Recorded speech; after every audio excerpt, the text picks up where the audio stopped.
അവയവദാനത്തിൽ കേരളം ഒരു പുതുചരിത്രം കുറിക്കുകയാണ്. ഏറ്റവും പ്രായം കുറഞ്ഞ അവയവദാതാവായി പത്തനംതിട്ട മല്ലപ്പള്ളി സ്വദേശികളുടെ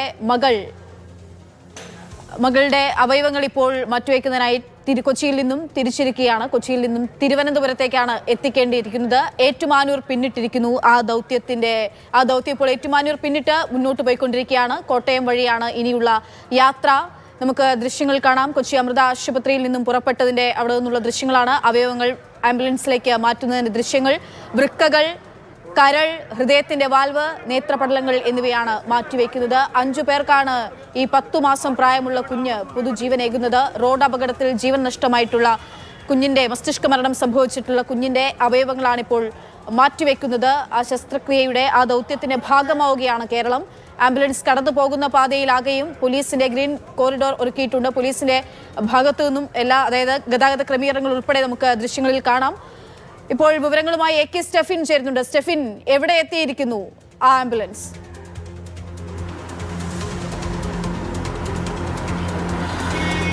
ഏതായാലും ഏറ്റുമാനൂർ പിന്നിട്ടിരിക്കുന്നു എന്നുള്ളതാണ് ഇപ്പോൾ മനസ്സിലാക്കാൻ കഴിയുന്നത്. അതിനുശേഷം ഇനി ഏതായാലും വലിയ വലിയ പട്ടണങ്ങളാണ് ഇനി തരണം ചെയ്യാനുള്ളത്, കടക്കാനുള്ളത്.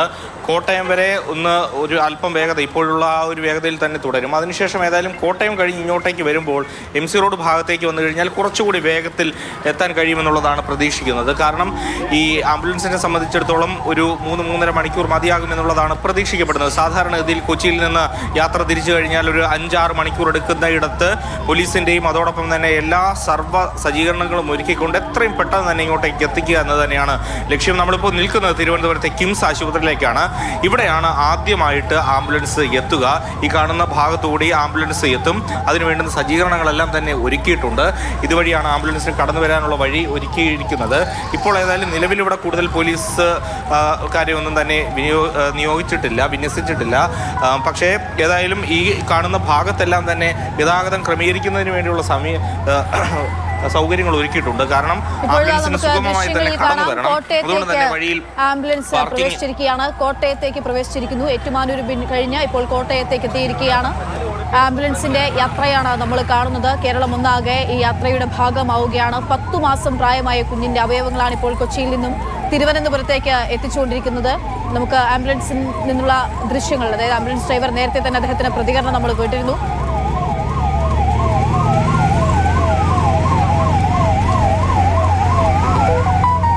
അഞ്ചു പേർക്കാണ് ഈ 10 മാസം പ്രായമായുള്ള കുഞ്ഞിന്റെ അവയവങ്ങൾ മാറ്റിവെച്ച് 5 പേർക്കാണ് പുതിയ ജീവൻ ലഭിക്കുക, പുതുജീവിതം ലഭിക്കുക. പത്തനംതിട്ട മല്ലപ്പള്ളി സ്വദേശികളുടെ കുഞ്ഞാണ്.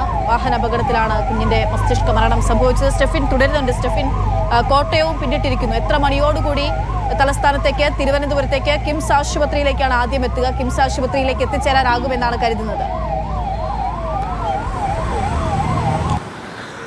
ഏതായാലും കോട്ടയം പിന്നിട്ട് കഴിഞ്ഞാൽ ഏതാണ്ട് ഒരു 4-4.5 മണിക്കൂറാണ് സാധാരണഗതിയിൽ വേണ്ടത്. ഇപ്പോൾ നമ്മൾ നോക്കിക്കഴിഞ്ഞാൽ എറണാകുളത്ത് നിന്ന് ഈ കോട്ടയം വരെ എത്താൻ ഏതാണ്ട് 1 മണിക്കൂർ മാത്രമേ എടുത്തിട്ടുള്ളൂ. അത്ര വേഗത്തിൽ തന്നെ എത്തുന്നുണ്ട്. അല്ലെങ്കിൽ 1-1.25 മണിക്കൂറിനകം തന്നെ കോട്ടയത്തേക്ക് എത്തിച്ചേർന്നിട്ടുണ്ട്. ഇനി ഒരു പക്ഷേ ഒരു 3 മണിക്കൂർ കൊണ്ട് തിരുവനന്തപുരത്തേക്ക് എത്തിച്ചേരാം. ആംബുലൻസ് ആണ്, അതുകൊണ്ട് തന്നെ പോലീസിൻ്റെ സർവ്വ സൗകര്യങ്ങളുണ്ട്, ഗതാഗത ക്രമീകരണങ്ങളുണ്ട്. അതുകൊണ്ട് തന്നെ MC റോഡ് വഴിയാണ്. താരതമ്യേന ഒരു 8-9 മണിയാകുമ്പോൾ MC റോഡിൽ ഒരു തിരക്ക് കുറഞ്ഞു വരുന്ന സമയമാണ്. പ്രത്യേകിച്ചും വെള്ളിയാഴ്ച ആയതുകൊണ്ട് തന്നെ കൂടുതൽ തിരക്ക് ഇവിടെ നിന്നും തിരുവനന്തപുരം ഭാഗത്ത് നിന്ന് അങ്ങോട്ടേക്ക്, എറണാകുളം അങ്ങോട്ടേക്ക് പോകുന്നിടത്ത് കൂടുതൽ തിരക്ക് അനുഭവപ്പെടാറുണ്ട്. ഇങ്ങോട്ട് തിരുവനന്തപുരത്തേക്ക് വരുന്നതിനെ അപേക്ഷിച്ച് അങ്ങനെ തിരക്ക് ഒരു 9 മണിയോട് കൂടിയൊക്കെ ഒന്ന് കുറഞ്ഞു വരും. അപ്പോൾ കൂടുതൽ വേഗത്തിൽ എത്താൻ കഴിയും. ആകെ ഇപ്പോൾ ഒരു പ്രതിസന്ധി ഉള്ളത് ഈ വെഞ്ഞാറമൂട് ഭാഗത്താണ്. അവിടെ ഈ ഫ്ലൈ ഓവറിൻ്റെ പണി നടക്കുന്നതുകൊണ്ട് തന്നെ വാഹന ക്രമീകരണങ്ങൾ കൃത്യമായി തന്നെ നടത്തേണ്ടതുണ്ട്. അല്ലെങ്കിൽ ഒന്ന് വഴിതിരിച്ചാണ് സാധാരണഗതിയിൽ വിടുന്നത്. വെഞ്ഞാറമൂട് വഴി വന്നു കഴിഞ്ഞാൽ അത് കുണ്ടും കുഴിയും ഒക്കെ നിറഞ്ഞു കിടക്കുന്ന ഒരു സ്ഥലമാണ്. ഒപ്പം തന്നെ അവിടെ മേൽപ്പാലം പണി നടക്കുന്നതുകൊണ്ട് തന്നെ എത്രയും പെട്ടെന്ന് സുഗമമായ വാഹനത്തിന് വരാൻ കഴിയില്ല. ഒരുപക്ഷെ അവിടെ ഒരു ഗതാഗത ക്രമീകരണം ഉണ്ട് എന്നത് ഒഴിച്ചു കഴിഞ്ഞാൽ ബാക്കിയുള്ളിടത്തെല്ലാം തന്നെ പെട്ടെന്ന് വരാം. സാധാരണ ദേശീയപാത അപേക്ഷിച്ച് എറണാകുളത്ത് നിന്ന് ഇപ്പോൾ യാത്ര ചെയ്യുന്നതിന് ഏറ്റവും എളുപ്പം MC റോഡ് വഴി വരുന്നതാണ്.